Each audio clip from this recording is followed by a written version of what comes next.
सबको नमस्कार। 2 दिन पहले मैंने दिल्ली के लोगों से सुझाव मांगे थे कि 17 तारीख को लॉकडाउन ख़त्म हो रहा है। 17 तारीख के बाद क्या लॉकडाउन ख़त्म कर देना चाहिए या लॉकडाउन में कुछ ढील देनी चाहिए?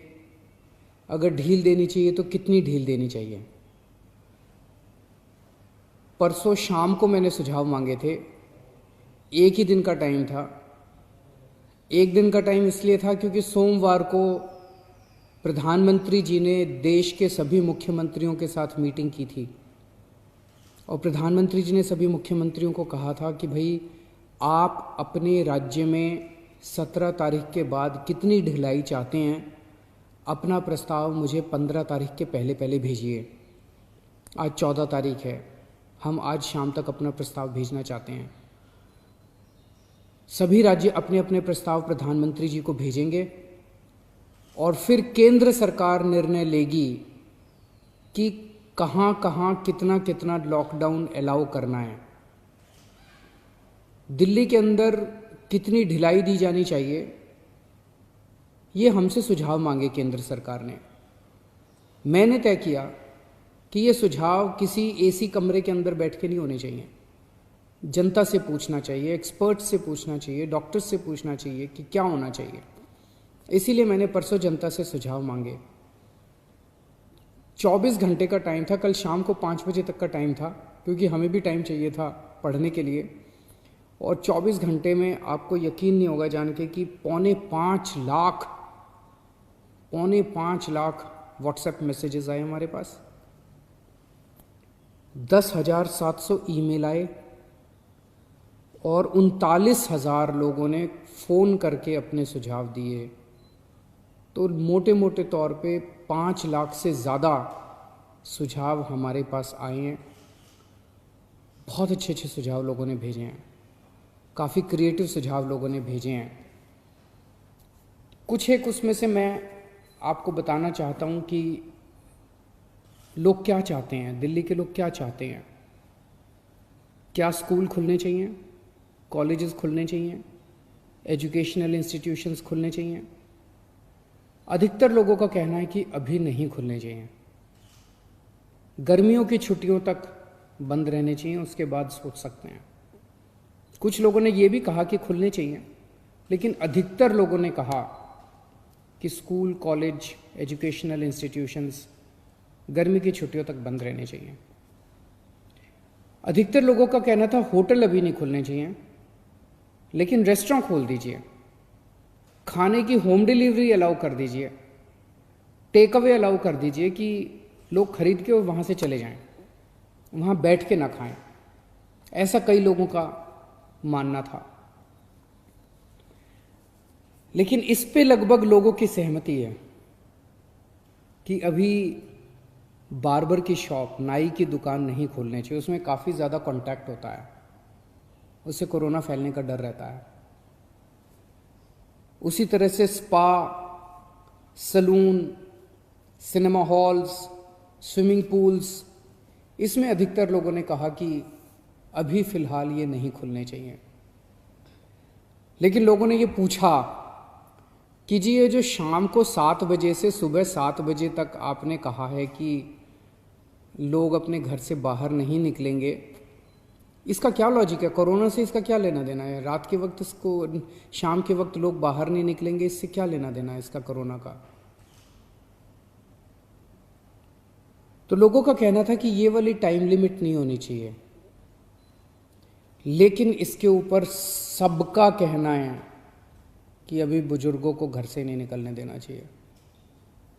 जितने हार्ट पेशेंट्स हैं, दमे के मरीज़ हैं, शुगर के मरीज़ हैं, कैंसर वाले हैं, ऐसे लोगों के लिए कोरोना जानलेवा हो जाता है।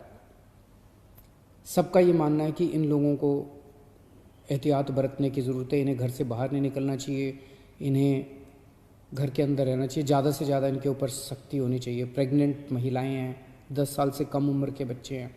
और एक चीज़, इस पे लगभग सबकी आम सहमति है कि जितना भी खोला जाए सोशल डिस्टेंसिंग कंपलसरी होनी चाहिए, और कई लोगों ने कहा है कि मास्क ना पहनने वालों पे सख्त फाइन लगना चाहिए, उन पे सख्त कार्रवाई होनी चाहिए, मास्क पहनना कंपलसरी होना चाहिए। लोगों ने कहा जी पार्क में जाने की तो इजाज़त होनी चाहिए ताकि सुबह वॉक कर सकें, वॉक करेंगे तो हमारी इम्यूनिटी बढ़ेगी, एक्सरसाइज करेंगे, योगा करेंगे तो हमारी इम्यूनिटी बढ़ेगी। लोगों का ये भी कहना है, कई लोगों ने ट्रांसपोर्ट के ऊपर अपने सुझाव दिए हैं। उनका कहना है कि ऑटो रिक्शा और टैक्सी खुलने चाहिए। कुछ लोगों ने कहा कि एक ऑटो रिक्शा में 1 पैसेंजर अलाउड होना चाहिए, टैक्सी में केवल 2 पैसेंजर्स अलाउड होने चाहिए, हर सवारी के बाद वो डिसइंफेक्ट करें।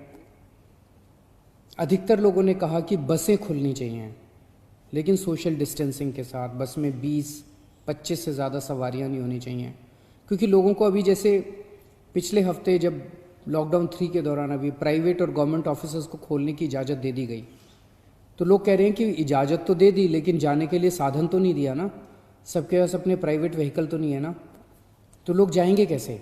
बसें नहीं खुलेंगे तो जाएंगे कैसे? तो लोगों का कहना है कि कुछ हद तक बसें अलाउ होनी चाहिए कम सवारियों के साथ। कुछ लोगों का कहना है कि मेट्रो भी लिमिटेड तरीके से खोलनी चाहिए, पूरी नहीं खोलनी चाहिए। उसके ऊपर लोगों ने तरह तरह के सुझाव दिए। लिमिटेड तरीका का क्या मतलब हो सकता है? हमारे पास मार्केट एसोसिएशंस के खूब सुझाव आए हैं, कई सारी मार्केट एसोसिएशंस ने सुझाव भेजे हैं, और अधिकतर मार्केट एसोसिएशंस का ये कहना है कि मार्केट और मार्केट कॉम्प्लेक्स खुलने चाहिए। उन्होंने कहा जी ऑड इवन करके खोल दो, एक दिन आधी दुकानें, दूसरे दिन आधी दुकानें। कई लोगों ने कहा कि कई लोगों ने सुझाव दिया कि मॉल्स खुल सकते हैं, 1/3 शॉप्स खोल दो, आधी शॉप्स खोल दो मॉल्स के अंदर, लेकिन शॉपिंग मॉल्स भी धीरे धीरे खुलने की तरफ बढ़ने चाहिए। हमारे पास बहुत सारी इंडस्ट्री एसोसिएशंस के सुझाव आए। इनमें से कई इंडस्ट्री एसोसिएशंस के बाद साथ मार्केट एसोसिएशंस के साथ वीडियो कॉन्फ्रेंस भी हुई। अलग अलग तरह की इंडस्ट्री एसोसिएशंस का कहना है कि इंडस्ट्रियल एरियाज़ खुलने चाहिए। वैसे तो अभी फ़िलहाल भी इंडस्ट्रियल एरियाज़ खुलना अलाउड है। कंस्ट्रक्शन की एक्टिविटीज़ अभी फ़िलहाल अलाउड है कि वहीं पे आसपास रहने वाले मजदूर ही अलाउड होने चाहिए, लेकिन उन्होंने कहा कि मजदूर तो दिल्ली में जगह जगह रहते हैं, तो दिल्ली के मजदूर अलाउड हों ऐसी व्यवस्था की जाए। लेकिन कंटेनमेंट जोन में जो रेड जोन्स हैं दिल्ली के अंदर, कंटेनमेंट जोन्स के अंदर किसी भी तरह की एक्टिविटी अलाउ नहीं होनी चाहिए। बहुत अच्छे अच्छे सुझाव हमारे पास आए हैं। 24 मार्च को पूरे देश में लॉकडाउन लगा था, 1.5 महीना हो गया। इस 1.5 महीने के अंदर लगभग सारा देश बंद था, पूरी दिल्ली बंद थी। बंद करना तो आसान था, खोलने में बहुत मेहनत करनी पड़ेगी, अर्थव्यवस्था को खोलने में बहुत मेहनत करनी पड़ेगी। लेकिन मेहनत तो हम लोग करते हैं, सब लोग मेहनत करते हैं। आने वाला समय काफ़ी कठिन समय है। आपके सुझावों के आधार के ऊपर आज शाम को 4 बजे एलजी साहब के साथ हमारी दिल्ली की स्टेट डिज़ास्टर मैनेजमेंट अथॉरिटी की मीटिंग है। आप लोगों ने जितने सुझाव भेजे हैं, इन सभी सुझावों के ऊपर शाम को 4 बजे वाली मीटिंग में चर्चा होगी, और उसके बाद दिल्ली में कितनी ढिलाई दी जाए, हम अपने प्रस्ताव बना के केंद्र सरकार को भेजेंगे। केंद्र सरकार फिर पूरे देश के बारे में निर्णय लेगी कि किस राज्य के अंदर केंद्र सरकार कितनी ढिलाई देने का निर्णय लेती है। इस वक्त पूरे देश के अंदर डिज़ास्टर मैनेजमेंट एक्ट लागू है, जिसके अंदर केंद्र सरकार को काफ़ी पावर्स हैं कि वो स्टेट गवर्नमेंट्स को सीधे डायरेक्शन देती है कि कौन सी स्टेट गवर्नमेंट को क्या काम करना है। तो जो केंद्र सरकार आदेश देगी अगले 2-3 दिन में हम लोगों को पता चलेगा। उसके आधार पे सोमवार से दिल्ली के अंदर अलग अलग एक्टिविटीज़ शुरू होंगी। जो भी एक्टिविटीज़ शुरू हों एक चीज़ का ख्याल रखना है, सोशल डिस्टेंसिंग का फॉलो करना है, हमेशा मास्क पहन के घर से बाहर निकलना है, और ख़ास तौर से अपने बुज़ुर्गों का, प्रेग्नेंट महिलाओं का और जो कोमोर्बिडिटी वाले लोग हैं उनका ख़ास तौर से ख्याल रखना है। नमस्कार।